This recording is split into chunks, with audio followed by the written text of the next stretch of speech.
विश्व के सभी मेरे साथियों को राजरत्न अम्बेडकर की ओर से जय भीम, नमो बुद्धाय। द बुद्धानेस धम्मा के 12वें भाग में आप सभी लोगों का स्वागत है। द बुद्धानेस धम्मा के 11वें भाग में हम लोगों ने देखा कि बुद्ध पूर्व यानी बुद्ध से पहले किस तरह की विचारधाराएं भारत में पनप रही थी। बुद्ध के पहले जो विचारधारा पहली हम लोगों ने देखी वो थी वैदिक ऋषियों की। वैदिक ऋषियों के बाद ब्राह्मणी धर्म ग्रंथ के बारे में हम लोगों ने देखा कि ब्राह्मणी विचारधारा किस तरह से भारत में पनप रही थी। चातुर्वर्ण का सिद्धांत ब्राह्मणी विचारधारा के एक अंग हुआ करता था। वो विचारधारा हम लोगों ने देखी चातुर्वर्ण में किस तरह से पूरे मानव जाति को 4 वर्णों में उसका विभाजन किया था और किस तरह से वेद को अपौरुष्य, बिना गलती का और कोई इसके ऊपर सवाल नहीं उठा सकता, इस तरह से माना गया था। कर्म के सिद्धांत को देखा कि आज इस जन्म में अगर हम लोग कोई दुख भुगत रहे हैं तो वो केवल और केवल हमारे पूर्व जन्म के पापों का परिणाम है। इस तरह से कर्म का सिद्धांत बनाए रखा था।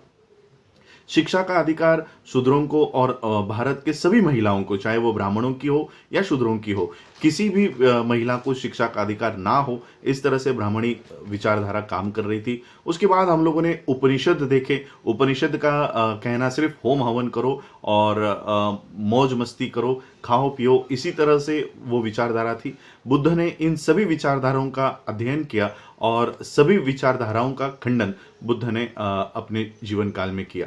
ये रही बुद्ध के पहले की पूर्व की विचारधारा, पहले की विचारधारा, बुद्ध बनने से पहले तक की ये विचारधारा हमने देखी। अब हम देखेंगे कि सिद्धार्थ गौतम ने प्रव्रजा जिस समय ली थी उस समय से लेकर बुद्ध बनने तक, यानी बुद्ध के समकालीन, जिस समय बुद्ध अस्तित्व में थे, बुद्ध जिंदा थे, सिद्धार्थ गौतम जन्मे थे, उस समय की जो विचारधारा भारत में पनप रही थी, अब हम उस तरफ चलते हैं। जिस समय सिद्धार्थ गौतम ने प्रव्रजा ली थी उस समय भारत में बहुत वैचारिक उथल पुथल हो रही थी। ब्राह्मणी विचारधारा के अलावा 62 यानी 62 ऐसी विचारधारा भारत में थी और इन 62 विचारधाराओं में से 6 ऐसी विचारधारा है जिसके ऊपर आज हम देखेंगे और बुद्धानेस धम्मा में इस 6 विचारधाराओं के बारे में उसमें लिखा गया है। तो ये 6 विचारधारा किनकी थी ये हम लोग जानते हैं। जो पहली विचारधारा थी उसके जो प्रणेता थे वो थे पूर्णकाश्यप। इनके विचारधारा को, इन सिद्धांतों को अक्रियावाद कहा जाता था। पूर्णकाश्यप का कहना था कि आत्मा पर किसी भी कर्म का, किसी भी काम का कोई प्रभाव नहीं पड़ता। चाहे कोई किसी को खुद मारे या किसी और से मरवाए, खुद चाहे कोई चोरी करे या किसी और से चोरी करवाए, कोई खुद दुष्ट कर्म करे या किसी और से करवाए, आत्मा का किसी भी कर्म से कोई भी प्रभाव आत्मा पर नहीं पड़ता। और इस तरह का ये सिद्धांत इनका था। कोई कितने भी अच्छे कर्म कर ले, आत्मा को किसी भी तरह का पुण्य नहीं मिलता। कोई कितने भी बुरे कर्म कर ले, आत्मा को किसी भी तरह का पाप नहीं लगता। और जब शरीर मर जाता है, जब कोई इंसान मर जाता है, तब शरीर जिस एलिमेंट से, जिस तत्वों से बना हुआ होता है, वो सारे एलिमेंट्स, वो सारे तत्व अपने अपने तत्वों में मिल जाते हैं। आदमी जब मर जाता है तो ना तो शरीर बचता है ना तो आत्मा बचती है। इस तरह का पहला सिद्धांत था पूर्णकाश्यप का, जो अक्रियावाद कहलाता था। दूसरी विचारधारा थी नियतिवाद। नियतिवाद के प्रणेता थे मक्खली गोसल। मक्खली गोसल का कहना था कि न तो कोई कुछ करता है न वो होने से कोई रोक सकता है। हर एक आदमी जो अपने एक्सपीरियंस और जो उनको अनुभव है, उन अनुभवों से उसको गुजरना ही पड़ेगा। कितना भी कुछ भी कर लो, दुख को ना तो आप घटा सकते हो, ना तो बढ़ा सकते हो, ना तो मिटा सकते हो।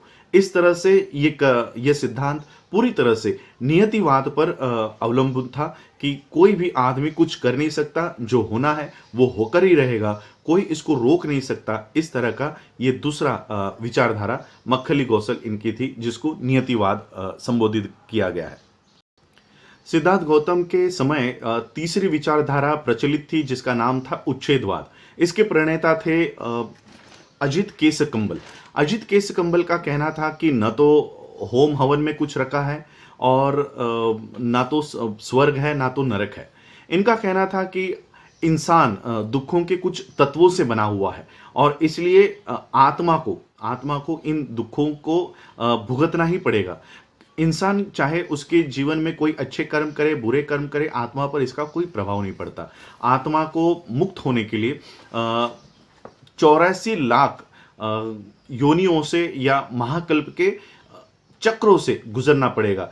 उससे पहले आत्मा किसी भी दुख का निराकरण नहीं कर सकती। इन 84 लाख महाकल्प के चक्रों से गुजरने के बाद आत्मा सभी दुखों से अपने आप ही मुक्त हो जाएगी। इस तरह से एक ये तीसरी विचारधारा सिद्धार्थ गौतम के समय में प्रचलित थी।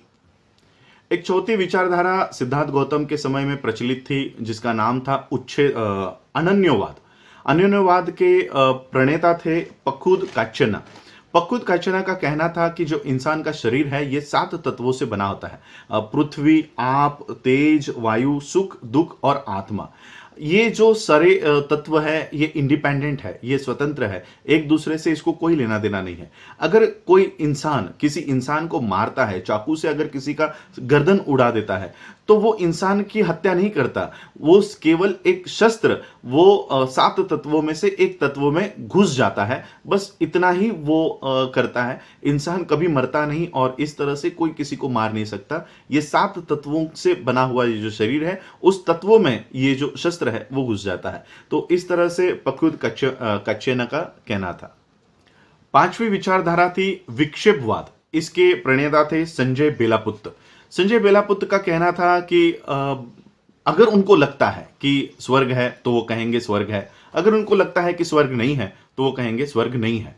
और वो उनका ये कहना था कि इंसान को अपने बुरे कर्मों का फल भुगतना पड़ता है या नहीं भुगतना पड़ता, इंसान का मरने के बाद क्या होता है। अगर उनको लगता है कि ये सारा ये इसके ऊपर विचार किया जा सकता है तो वहाँ कहेंगे। अगर उनको लगता है कि इसका कोई काम नहीं है, तो इसका कोई विचार नहीं किया जा सकता, तो वो ना कहेंगे। इस तरह का एक विक्षेपवाद संजय बेलापुत्र ने उनका एक विचारधारा बुद्ध के समय में अस्तित्व में थी। छठी जो विचारधारा थी उसका नाम था चातुर्यम संवरवाद। चातुर्यम संवरवाद ये विचारधारा जिनकी थी वो सिद्धार्थ गौतम के प्रवर्जा के समय बुद्ध जी अपने जब धम्म का देशना जब बुद्ध ने दी तब वो जिंदा थे।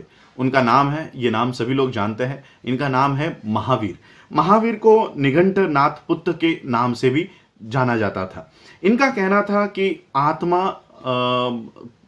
जो पिछले जन्म का कर्म है और इस जन्म के कर्म को अगर हम लोग अच्छे कर्म करते हैं और पिछले जन्म का कर्म अगर बुरा है तो अगला जन्म मिलने से हम उसको रोक सकते हैं।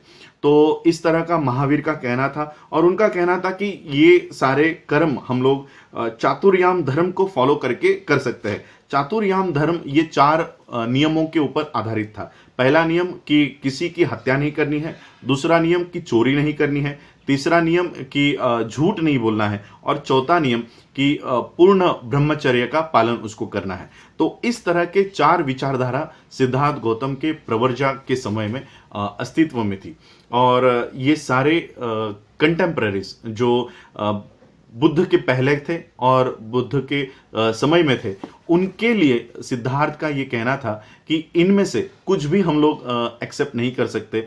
बुद्ध सबसे पहले पूर्ण काश्यप के लिए कहते हैं, पूर्ण काश्यप और पखुद कंचन के लिए सिद्धार्थ कहते हैं कि अगर इनकी विचारधारा हम लोगों ने स्वीकार कर ली तो इंसान में कोई नैतिकता नहीं रहेगी। कोई भी किसी का खून कर लेगा, कोई किसी की चोरी कर लेगा और क्योंकि आत्मा को तो कोई प्रभाव पड़ता ही नहीं है तो कोई भी किसी भी तरह का ये विचार इस तरह से भारत में हो सकते हैं। इसलिए सिद्धार्थ गौतम ने इन विचारधाराओं का खंडन किया कि इस तरह से तो सामाजिक कोई जिम्मेदारी ही नहीं बनेगी। सिद्धार्थ ने मक्खली कौशल के भी विचारधारा का विरोध किया।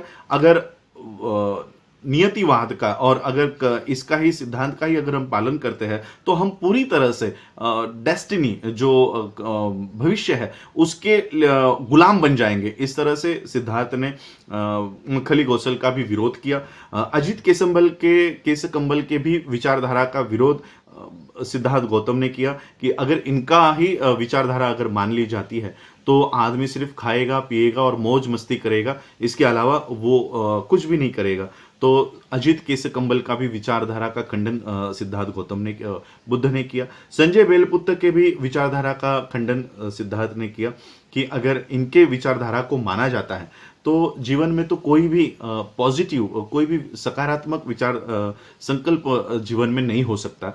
तो उनके भी विचारधारा का खंडन सिद्धार्थ ने महावीर के भी विचारधारा का खंडन किया कि अगर हम महावीर के विचारधारा को मानते हैं तो इंसान तो सिर्फ अपने आप को दुख ही देता रहेगा तपश्चर्या के मार्ग से, और इस तरह का दुख वो शरीर को देगा ताकि अगला जन्म ना मिले। तो सिद्धार्थ ने इन सभी जो उनके समकालीन थे, इन सभी समकालीन फिलोसोफर्स की या तत्वज्ञानियों की या विचारधारा के ये जो प्रणेता थे, इन सभी लोगों की विचारधारा का खंडन किया, उसको स्वीकार नहीं किया।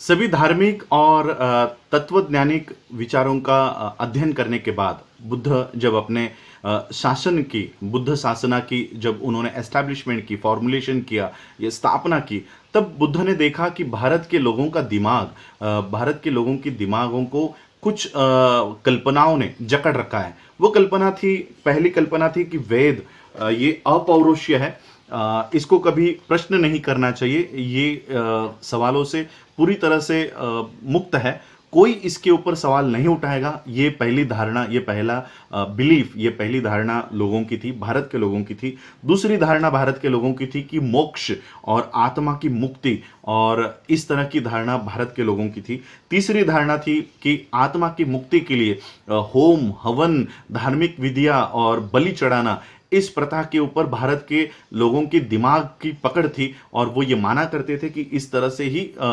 आत्मा की मुक्ति का मार्ग होता है। चौथी धारणा थी कि चातुर्वर्ण जो व्यवस्था है, ये आदर्श समाज की व्यवस्था है, ये मान्यता भारत के लोगों की थी। पांचवी मान्यता थी कि ईश्वर या ब्रह्मा के मुख से या ब्रह्मा के ही शरीर से हम सभी लोग उत्पन्न हुए हैं, ये मान्यता भारत के लोगों की थी। ईश्वर ये सभी सृष्टि का रचयिता है, इस तरह की मान्यता उनकी थी। भारत के लोगों की आत्मा, और इस तरह से ये मान्यता आत्मा के ऊपर थी। भारत के लोगों की और एक मान्यता थी कि संसर्ग होता है, कि आत्मा एक शरीर से निकल के दूसरे शरीर में जाता है, यहाँ से वहाँ जाता है, इस तरह का संसर्ग, ये संसार होता है आत्मा का। इस तरह की भारत के लोगों की मान्यता थी। भारत के लोगों की कर्म सिद्धांत पर भी मान्यता थी कि पिछले जन्म के कुछ पाप थे, इसलिए इस जन्म में हम लोग भुगत रहे। तो ये सारी मान्यता उस समय भारत के लोगों की दिमाग के ऊपर थी, ये सारी मान्यताओं को जकड़ रखा था। बुद्ध ने जब अपने सिद्धांतों का एस्टैब्लिशमेंट किया, स्थापना की, अपने सिद्धांतों की स्थापना की, तो उन्होंने इन पुराने कल्पनाओं के या पुराने जो आइडियाज चल रहे थे, इनका अपने ही तरीके से उन्होंने खंडन किया।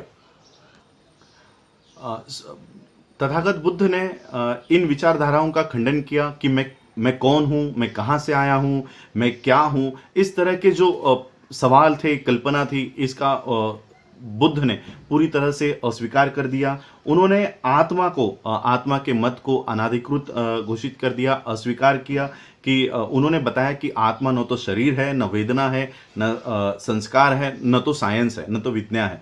तो उन्होंने आत्मा को भी अस्वीकार कर दिया। सिद्धार्थ गौतम ने, तथागत बुद्ध ने सभी उच्छेदवादी मतों का बहिष्कार कर दिया। उन्होंने नास्तिकों के मतों की भी निंदा की। उन्होंने इस सिद्धांत को नहीं माना कि विश्व का आरंभ कोई जान सकता है, किसी को पता है, इसका ज्ञान किसी को है।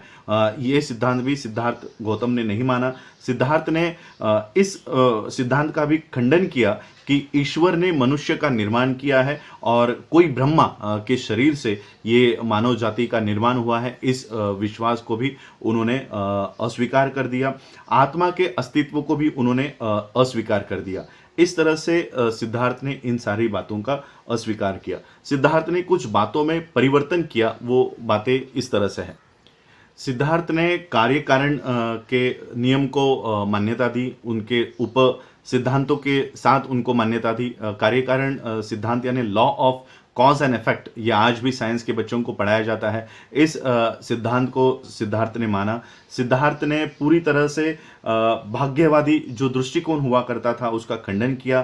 सिद्धार्थ ने अस्वीकार किया कि पूर्व जन्मों के जो कर्म है वो इस जन्म में दुख और कष्ट उत्पन्न करते हैं, ये भी सिद्धार्थ ने अस्वीकार कर दिया। संसरण या आत्मा एक शरीर से निकल के दूसरे शरीर में जाती है, इस संसरण का भी सिद्धार्थ ने पूरी तरह से ये अस्वीकार कर दिया और संसरण रहित पुनर्जन्म के सिद्धांत को सिद्धार्थ ने स्वीकार किया। संसरण रहित यानी आत्मा रहित पुनर्जन्म के सिद्धांत को स्वीकार किया। ये हम आने वाले चैप्टर्स में देखेंगे कि पुनर्जन्म किस चीज का, और उन्होंने ये सिद्धांत माना। और उन्होंने जो कर्म सिद्धांत था, मोक्ष और आत्मा की जो मुक्ति का सिद्धांत था, इसके ऊपर निब्बान का सिद्धांत रखा। इसको अस्वीकार कर दिया, आत्मा की मुक्ति के सिद्धांत को अस्वीकार कर दिया और निब्बान का सिद्धांत सिद्धार्थ ने रखा, जो सारे बुद्ध शासन में फिर इस तरह से उन्होंने अपने सिद्धांतों का एस्टैब्लिशमेंट स्थापना सिद्धार्थ गौतम ने की। बुद्ध ने किन चीजों को मान्यता दी? बुद्ध ने सबसे पहले तो ये माना, बुद्ध के शिक्षाओं का सबसे महत्वपूर्ण केंद्र बिंदु है मन यानी माइंड। यहां पर इंग्लिश में माइंड लिखा हुआ है। मन, बुद्धि, इस तरह से जो केंद्र बिंदु बुद्ध के शिक्षाओं का है वो है मन। और बुद्ध ने ये माना, बुद्ध ने ये एक्सेप्ट किया कि मन ही वो है जो सभी चीज़ों को वश में करता है। ये मन ही है जो यदि मन को वश में कर लिया तो सभी प्रवृत्ति अपने आप वो वश में हो जाती है। इसलिए मन की जो ट्रेनिंग है, माइंड की जो ट्रेनिंग है, वो इंसान को सबसे ज़रूरी है कि माइंड की ट्रेनिंग सबसे ज़रूरी है। बुद्ध ने ये माना कि मन ही वो है जहाँ से बुरी प्रवृत्तियों का जन्म होता है और मन ही वो है जहाँ से अच्छी प्रवृत्तियों का जन्म होता है। अगर कोई बुरे मन से, बुरे भावनाओं से कुछ बोलता है तो दुख उसके पीछे पीछे हो लेगा। जैसे बैलगाड़ी के पीछे उसके चक्के जैसे आते हैं, उसी तरह से अगर बुरे मन से, बुरे भावनाओं से अगर किसी के लिए हम कुछ बोलते हैं तो दुख उसके पीछे आएगा। अगर अच्छे मन से अगर हम कोई काम करते हैं तो सुख उसके पीछे पीछे आएगा। तो इस तरह से मन को ही केंद्र बिंदु बुद्ध ने अपने शिक्षाओं में माना। तीसरी जो प्रमुख टीचिंग है बुद्ध की, जो शिक्षा है, वो है कि सभी बुरे कर्मों से मन को बचना चाहिए, मन को अवॉइड करना चाहिए। और बुद्ध के शिक्षाओं की चौथी विशेषता ये थी कि केवल धार्मिक ग्रंथों को पढ़ने से कुछ नहीं होगा। उसको पठन, धर्म जो है, धम्म जो है, ये धार्मिक ग्रंथों के पठन में नहीं है। धम्म ये धार्मिक ग्रंथों के पठन में नहीं है, धम्म सिद्धांतों के पालन में है। सिद्धांतों के पालन में, धम्म के जो सिद्धांत है उसके पालन में सही धम्म है। धम्म के पठन, धार्मिक ग्रंथों के पठन में कोई धम्म नहीं है। इस तरह से बुद्ध ने अपने ही एक नए विचारधारा का स्थापना बुद्ध ने की। और क्योंकि अब समय बहुत हो गया है इसलिए मैं आगे के चैप्टर्स अभी नहीं करूंगा। कल हम लोग जानेंगे कि ये सारी स्थापना करने के बाद क्या बुद्ध अपनी शिक्षाओं को लोगों तक पहुंचाना चाहते थे। बुद्ध के मन में क्या सवाल उठे, क्या ये जो सारी शासन, ये जो सारी विचारधारा बुद्ध ने एस्टैब्लिश की है, स्थापित की है, क्या इसको लोगों को बताया जाए? क्या लोग एक्सेप्ट करेंगे? क्योंकि लोग तो सारे कर्मकांड में फंसे हुए थे। अब उनकी मान्यता यज्ञ में थी, उनकी मान्यता मोक्ष में थी, उनकी मान्यता चातुर्वर्ण सिद्धांतों पे थी। तो क्या ऐसे हालातों में मुझे अपना ये धम्म बताना चाहिए? तो ये सारी विचार जो बुद्ध के मन में प्रवेश कर रहे थे, ये हम कल देखते हैं कि किस तरह से बुद्ध के मन में ये सारे विचार आते हैं और किस तरह फिर बुद्ध अपना पहला धम्म देशना देते हैं। और ये सारी जानकारी हम आने वाले एपिसोड्स में देखेंगे। आज आप लोगों ने मुझे सुना, उसके लिए आभार, धन्यवाद। जय भीम, जय भारत, जय बुद्ध।